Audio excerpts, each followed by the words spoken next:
Messi ও আর্জেন্টিনার বিরুদ্ধে মামলা, প্রতারণা ও চুক্তিভঙ্গের অভিযোগে তোলপাড়। ফুটবল বিশ্বের সুপারস্টার লিওনেল মেসি এবং আর্জেন্টিনা ফুটবল অ্যাসোসিয়েশন AFA জড়িয়ে পড়েছেন এক গুরুতর আইনি জটিলতায়।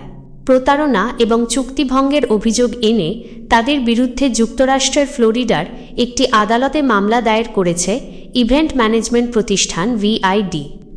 যুক্তরাষ্ট্রের জনপ্রিয় সংবাদ মাধ্যম TMZ-এর সাম্প্রতিক এক প্রতিবেদনে বিষয়টি প্রকাশ্যে আসতেই ফুটবল অঙ্গনে সৃষ্টি হয়েছে ব্যাপক আলোচনা সমালোচনার। VID নামের প্রতিষ্ঠানটি মূলত ক্রীড়া ও সঙ্গীতানুষ্ঠান আয়োজক সংস্থা। অভিযোগের সূত্রপাত গত বছরের অক্টোবরে অনুষ্ঠিত আর্জেন্টিনার দুটি প্রীতি ম্যাচকে ঘিরে। প্রতিষ্ঠানটি আগস্ট মাসে প্রায় $70 লাখ বিনিময়ে ভেনেজুয়েলা ও পুয়ের্তো রিকোর বিপক্ষে ম্যাচ দুটির একক আয়োজন সত্ত্ব কিনে নিয়েছিল। চুক্তির প্রধান শর্ত ছিল শারীরিকভাবে সুস্থ থাকা সাপেক্ষে লিওনেল মেসিকে প্রতি ম্যাচে অন্তত 30 মিনিট মাঠে থাকতে হবে। কিন্তু VIDর দাবি, মেসির অনুপস্থিতি ভেনেজুয়েলার বিপক্ষে ম্যাচে মেসিকে মাঠে দেখা যায়নি। তিনি পরিবারসহ হার্ড রক স্টেডিয়ামের একটি বিশেষ সুইটে বসে খেলা উপভোগ করেছেন, যার ব্যয়ও বহন করতে হয়েছে আয়োজক প্রতিষ্ঠানকে। একই সময় ইন্টার মায়ামির হয়ে মেসিকে পরের দিনই মাঠে দুর্দান্ত ফর্মে দেখা যায়, যা আয়োজকদের ক্ষোভকে আরও বাড়িয়ে দেয়। ভেন্যু পরিবর্তন ও আর্থিক ক্ষতি। পুয়ের্তো রিকোর বিপক্ষে ম্যাচটি 61,500 দর্শক ধারণ ক্ষমতার সোলজার ফিল্ডে হওয়ার কথা থাকলেও পরে তা সরিয়ে 21,550 আসনের চেজ স্টেডিয়ামে নেওয়া হয়।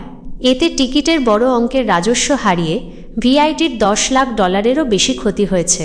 ভেন্যু পরিবর্তনের কারণ নিয়ে দুই পক্ষের দাবি একে অপরের বিপরীত। আর্জেন্টিনা ফুটবল অ্যাসোসিয়েশনের ভাষ্যমতে, তৎকালীন মার্কিন প্রেসিডেন্ট ডোনাল্ড ট্রাম্পের অভিবাসন নীতির কারণে শিকাগোতে নিরাপত্তার উদ্বেগ ছিল। তবে স্থানীয় কর্তৃপক্ষের দাবি মূল কারণ ছিল টিকিট বিক্রিতে প্রত্যাশিত সাড়া না পাওয়া।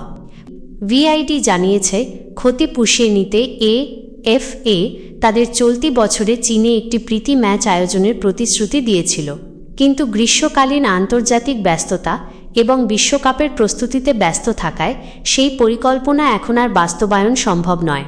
এই আর্থিক ক্ষতি পুনরুদ্ধারের কোনো পথ খোলা না দেখেই বাধ্য হয়ে আইনি লড়াইয়ের পথে হেঁটেছে প্রতিষ্ঠানটি। এখন দেখার বিষয়, বিশ্ব ফুটবলের মহাতারকা এবং শক্তিশালী এই ফুটবল ফেডারেশন আইনি এই চ্যালেঞ্জ কিভাবে মোকাবিলা করে। আপনারা আমাদের যে ভিডিওটি দেখছেন তার যাবতীয় ঐতিহাসিক তথ্য ইন্টারনেট থেকে সংগ্রহ করা হয়েছে। তথ্যের বিশাল এই ভাণ্ডারে কোনো প্রকার অনিচ্ছাকৃত ভুল ত্রুটি পরিলক্ষিত হলে আমরা তা ক্ষমাসুন্দর দৃষ্টিতে দেখার অনুরোধ জানাচ্ছি। আমাদের কন্টেন্ট যদি আপনাদের ভালো লেগে থাকে তবে জনস্বার্থে এবং অন্যদের জানার সুযোগ করে দিতে ভিডিওটি লাইক করুন, আপনার মূল্যবান মতামত কমেন্ট বক্সে জানান এবং অবশ্যই শেয়ার করে আমাদের পাশে থাকুন।